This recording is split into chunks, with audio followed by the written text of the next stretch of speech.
انہوں نے دھرنا دینا تھا، احتجاج کرنا تھا، وہ ناکام ہو گیا، آپ کو آپ کا آبجیکٹیو اچیو ہو گیا۔ مگر اب جس طرح گرفتاریاں اسلام آباد میں ہو رہی ہیں، تحریک انصاف کی طرف سے کہا جا رہا ہے کہ پختونوں کے لیے نو گو ایریا بنایا جا رہا ہے اسلام آباد کو، شناختی کارڈ دیکھ کر انہیں پکڑا جا رہا ہے، اس طریقے سے قوم پرستی بڑھائی جا رہی ہے۔ یہ لوگ پھر دوسری سرگرمیوں میں ملوث ہوں گے جب ریاست کے ساتھ ان کی گریوینسز بڑھیں گی کہ ان کو قومیت کی بنیاد پر ٹارگٹ کیا جا رہا ہے۔ دیکھیں، یہ منفی پراپیگنڈا ہے اور تحریک انصاف ہمیشہ ان ایشوز کے اوپر جو ہے وہ اسٹیٹ کے خلاف اور وہ بات جو پاکستان کے مفادات کے خلاف ہو اسے ہمیشہ جو ہے وہ بڑھاوا دیتی ہے، اسے ہمیشہ جو ہے وہ ابھارتی ہے۔ معاملہ یہ ہے کہ اگر کوئی Afghan national without legal documents یہاں اسلام آباد میں موجود ہے یا کہیں بھی موجود ہے، وہ پشاور میں کیوں نہ ہو، تو اسے یہاں پہ جو ہے وہ رہنے کا کوئی حق نہیں ہے، چاہے جائے کہ وہ غیر قانونی سرگرمیوں میں اور تشدد میں اور دہشت گردی کی جو ہے وہ کارروائیوں میں ملوث ہو۔ تو اس معاملے میں سوال ہی پیدا نہیں ہوتا کہ کسی ایسے فرد کو جو لیگل ڈاکومنٹس کے ساتھ یہاں پہ موجود ہے تو اسے کسی قسم کی مگر وہ تو خیبر پختونخوا کے شہریوں کا کہہ رہے ہیں، افغان شہریوں کا نہیں، کہ خیبر پختونخوا سے تعلق رکھنے والے پختونوں کو ٹارگٹ کیا جا رہا ہے۔ ناصر صاحب، اگر پولیس کو فری ہینڈ دیا جائے، آپ کو اندازہ ہے، آپ انٹیریئر منسٹر ہیں، کہ ایکسیسز ہوتی ہیں پولیس سے، اب ظاہر ہے زیادہ جو کے پی میں سپورٹ ہے وہ عمران خان صاحب کی ہے، مگر کیا اس لیے ٹارگٹ کیا جا رہا ہے کہ سارے لوگ تو احتجاج میں نہیں تھے؟ نہیں، کے پی کے لوگوں کو بالکل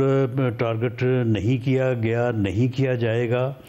لیکن جو لوگ اس دن پکڑے گئے ہیں تو اس کی ذمہ داری تو ان لوگوں پہ ہے کہ جو 15 سے 20 ہزار کا جتھا مسلح جو ہے وہ لے کے آئے اسلام آباد پہ حملہ کرنے کے لیے۔ اب ان میں سے اگر 2-2.5 ہزار لوگ پکڑے گئے ہیں اور سبھی کا تعلق جو ہے وہ خیبر پختونخوا سے ہے، تو پھر اس میں اب آپ بتائیں کہ پکڑنے والوں کا کیا قصور ہے؟ آنے والوں کا قصور ہے کہ وہ مسلح ہو کے آئے، حملہ آور ہو کے آئے، اور سب سے زیادہ قصور لانے والوں کا ہے جنہوں نے لوگوں کو گمراہ کیا اور ایک ایسی کال اور ایک ایسا لوگوں کو ورغلایا کہ لوگ جو تھے وہ مسلح ہو گئے، ہتھیار اٹھا کے جو ہے وہ اسلام آباد پہ حملہ آور ہو گئے۔ راز تو حکومت کی اب یہ پالیسی ہے کہ کریک ڈاؤن ہوگا، مزید گرفتاریاں ہوں گی، کیونکہ اگر اس وقت بیک فٹ پر ہے پاکستان تحریک انصاف، اور وہ تو اب آگے آئندہ احتجاج کب کریں گے اس حوالے سے بھی کچھ نہیں کہہ پا رہے ہیں، پارلیمنٹ میں آ کر کہہ رہے ہیں کہ آواز اٹھائی جائے گی، انہیں عمران خان نے ہدایت کی ہے، تو یہ انگیجمنٹ کا وقت نہیں ہے کہ انگیج کیا جائے، بات کی جائے، اگر وہ اس وقت ویک وکٹ پر ہے؟ دیکھیں شاہزیب، اب پھر وہ چور تو ہیں اس بات کے، اب چتر نہ بنیں، وہ سیدھے طریقے سے آئیں اور بات کریں، جس طرح سے 9 مئی کے حوالے سے انہوں نے ایک موقف اختیار کیا کہ جی یہ تو خود ہی انہوں نے آگ لگا لی ہے، یہ فالس فلیگ جو ہے وہ آپریشن تھا۔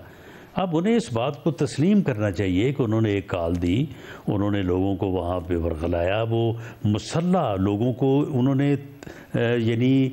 تلقین کی، لوگوں کو ورغلایا کہ مسلح ہو کے آئیں ہمارے ساتھ، اور یہ فائنل کال ہے، اور اس کے بعد جو ہے وہ یہ ہوگا وہ ہوگا،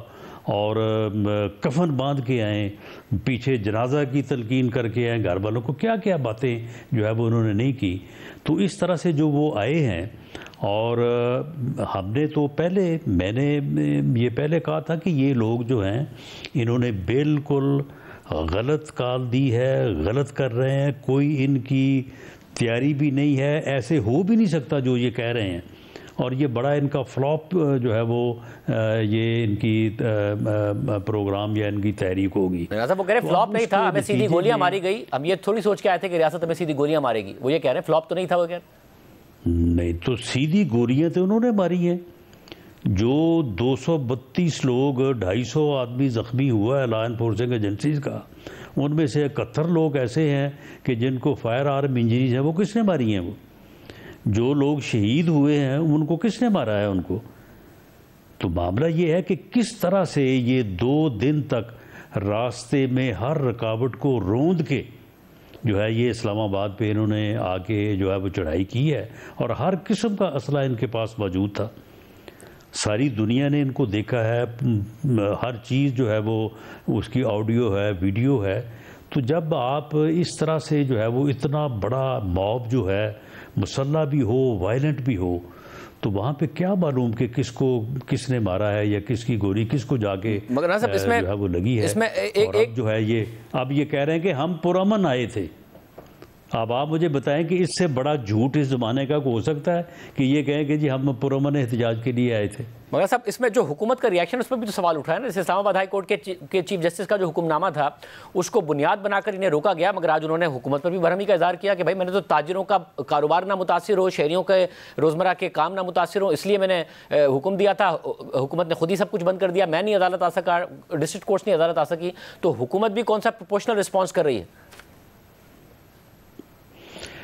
نہیں دیکھیں, جو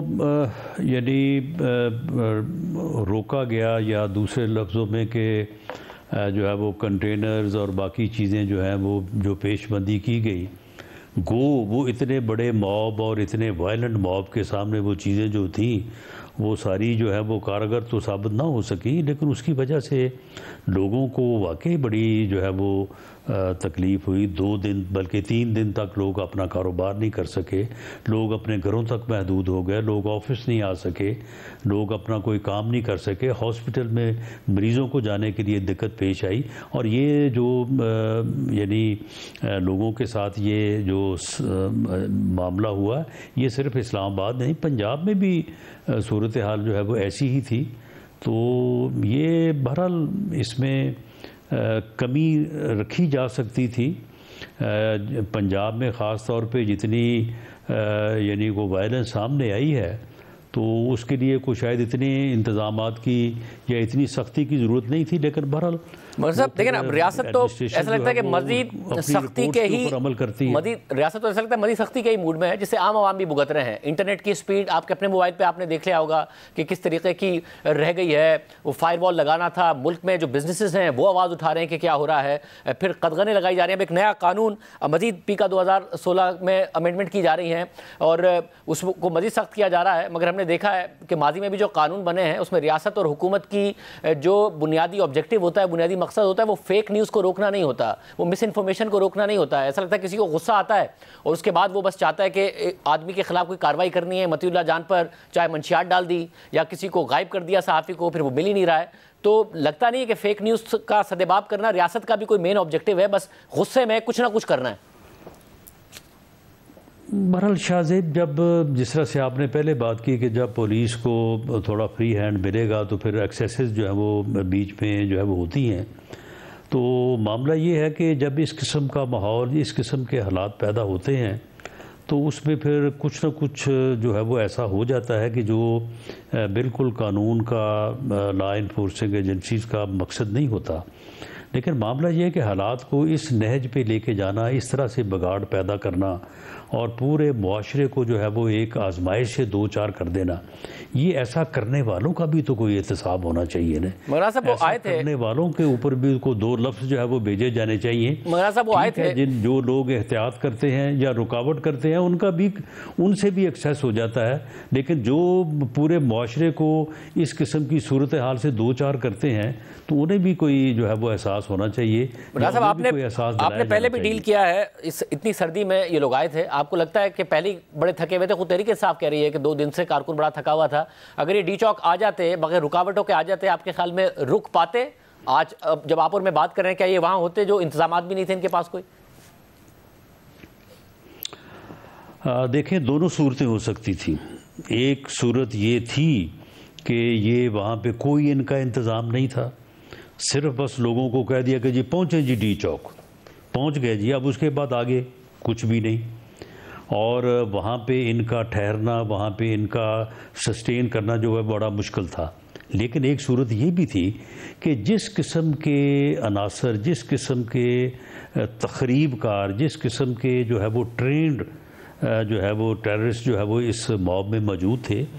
تو وہ پھر ریڈ زون میں داخل ہو کے کسی اور بہت بڑے سانحے کا بھی سبب بن سکتے تھے. تو یہ دونوں چیزیں تھیں, ان دونوں چیزوں کو دیکھنے کے بعد ہی ڈیسائیڈ ہونا تھا کہ ان کو یہاں سے جو ہے وہ ڈسپرس کیا جائے یا جہاں ان کو بیٹھنے دیا جائے. تو صاحب کیا ایسے ہی پھر حکومت چلائیں گے آپ, یا کوئی انگیجمنٹ یا کچھ سوچا ہے؟ کیونکہ خان صاحب اگر آپ کو لگ رہا ہے کہ ناکام ہو گیا تو دوبارہ نہیں آئیں گے, خان صاحب 3 مہینے بعد کال دیں گے, پھر آ جائیں گے, تو پھر اسی طریقے سے نمٹ رہے ہوں گے, پھر یہ سارا کا سارا معاملہ ہوگا, پھر بین الاقوامی میڈیا کو, سفیروں کو, سب کو بٹھا کر ایکسپلینیشنز دے رہی ہوگی حکومت.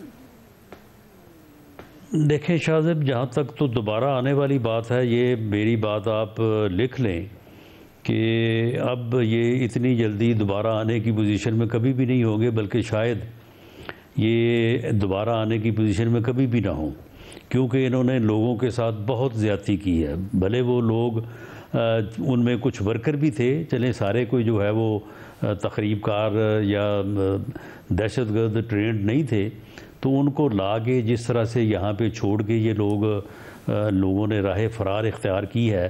آپ مجھے بتائیں کہ یعنی گورنمنٹ کی طرف سے یا لا انفورسنگ ایجنسی کی طرف سے جو ہے وہ 200-250 لوگ جو ہے وہ زخمی ہوا، دوسری طرف سے جو ہے وہ لوگ زخمی ہوئے، کوئی ایم این اے، کوئی ایم پی اے، کوئی ان کا لیڈر جو ہے وہ کسی کو خراش بھی آئی ہے؟ اس طرح سے جو ہے لوگوں کو انہوں نے چھوڑا یہاں پہ آ کے، تو اس لیے اب دوبارہ آنے والی بات تو ان کی جو ہے وہ غلط ہے، لیکن جو آپ نے بات کی ہے انگیجمنٹ کی، بالکل ہونی چاہیے۔ ہم نے کبھی بھی جو ہے وہ پولیٹیکل ڈائیلاگ سے جو ہے وہ انکار نہیں کیا۔ ہم جب اپوزیشن میں تھے، یہ ہمیں جیلوں میں ٹھونس رہے تھے، ہمارے ساتھ جو ہے وہ ظلم کر رہے تھے، وکٹیمائز کر رہے تھے، اس وقت بھی ہم ان کے ساتھ بیٹھنے کو تیار تھے، اس وقت بھی ہم کہتے تھے کہ پولیٹیکل ڈائیلاگ کریں۔ آج بھی ہم آن ریکارڈ ہیں، وزیر اعظم آن ریکارڈ ہیں، ان سے کہا ہے کہ آئیں بیٹھیں بات کریں، یہ اس بات سے انکاری ہے۔